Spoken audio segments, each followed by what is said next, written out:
Portraits of Hope was an idea in 2019. My husband, John, had been working at the Lovelady Center since 2010, I believe. The Lovelady Center is it's a 9 to 12 month residential program for women. I refer to them as women who have been displaced, either displaced from incarceration, substance abuse, homelessness, domestic violence. We can get court orders. When the women enter the Lovelady Center, they're very broken. They're bound by the chains of addiction, and through about a 9 to 12 month program, they are rehabilitated, and the main component is the love of Jesus. So they are brought from a place of despair to a place of hope. I had been doing community Bible study with some of the women from the Lovelady Center and just fell in love with them. And I wanted to come up with something where I could possibly help the women. I had been in the portrait business since 1986, for a long, long time. The thing she said to me that was kind of really crystallized it was the fact that she said, I know what portraits can do. I've seen over the years how portraits are much more than a photograph. They encapsulate the essence of the person that's being painted. Her thought was, I want these women to see themselves not as they tend to see themselves, but to see themselves as they really are now. And I had relationships with portrait artists all over the country. So I thought if I asked them to paint some of the women that had graduated from the Lovelady Center, I felt like they'd be happy to do it. But I didn't know how that would make money. It seemed a little far-fetched for me. I was like, how is a bunch of portraits going to help raise money for grads? And when she was like, I think if we had this portrait book and this, you could see it in her eyes that she had this is going to be so great. And I was like, okay, Beverly, I didn't see it. Before entering the Lovelady Center, I was a very broken person living in a very dark world. The Lovelady Center, definitely changed my life. The most important thing it did, it helped me establish a relationship with the Lord, and everything else has kind of followed. Addiction has touched everybody in somebody's life, some sort of way. A lot of times they've forgiven a lot of people, but sometimes they haven't forgiven themselves, and they don't realize how beautiful that they've become. And at first I wanted to show them how we see them, because they're just so pretty and beautiful women inside and out, and they've worked so hard to get where they are. The paintings help the women see themselves as God sees them, as a beautiful woman of God, a child of God.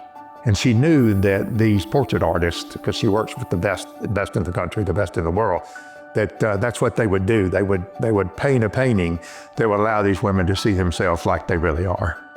When a woman sees the beauty that has been captured in these paintings, and it made them feel more valuable.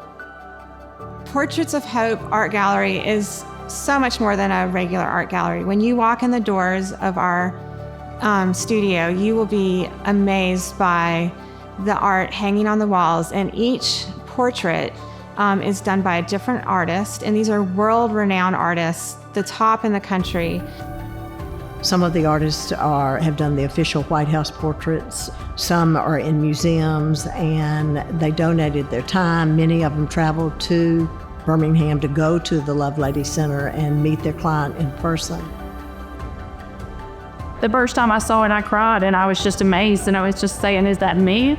That is me. I was in active addiction for 15 years. My situation felt very hopeless, and to see this painting and it be in a book called Portraits of Hope, it seemed like it was the last thing that my life and my testimony ever would have been called, a portrait of hope. To be picked to be painted for a portrait was something that I never in a million years thought that I would ever experience. And, because we come from the other side of the tracks where portraits didn't even hang in our house.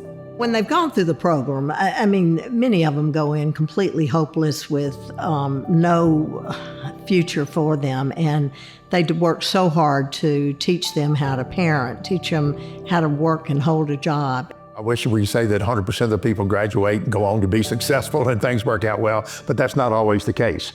That's the sad reality of the addiction world. What she recognized was that the women, no matter how well they did going through the program here, once they graduated, they were still faced with a lot of obstacles. Portraits of Hope is really a valued portion of the sisterhood of the Lovelady Center, because you go through our program and then what? Once they are ready to graduate, they want to take on their new lives, and they're so excited, but they're hit with many financial barriers. Some of those barriers are unpaid utility bills, so they can't get their first apartment because they have past bills that they have to pay off, or they can't get their driver's license reinstated because there were old fines attached to it. And through the funds that we have been able to raise, we work with their case managers at the Lovelady Center, and we help the women. We've helped a lot with different sort of career choices to help them get the education they need. We have gotten probably about 15 to 20 cars that have been refurbished. The women save up part of the money, and then we match it, and then we work with a ministry called First Fruits Ministry, and they get the cars fixed up that have been donated. Being a counselor now at the center, I get to sit with women who Portraits of Hope has paid their old power bills so that when they graduate, they don't have that barrier in front of them. The Lovelady Center closes the door on a woman's past life, and Portraits of Hope opens the new door on their future. And how that looks, we're starting a mentoring program. We have monthly art workshops to bring the Birmingham community alongside the Lovelady graduates. To see these barriers break down and allow the girl to, allow the graduate to go to the next has been absolutely life-changing.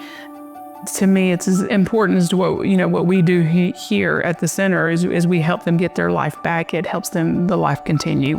The aftercare program, God really gave this to Miss Beverly and them. You go through the program and then you hit these walls that were in front of you when you were coming into the program. And so Portraits of Hope is just plowing down those barriers so that these women can not only feel the value that the program has placed inside of them, but walk it out and not have these things in their way.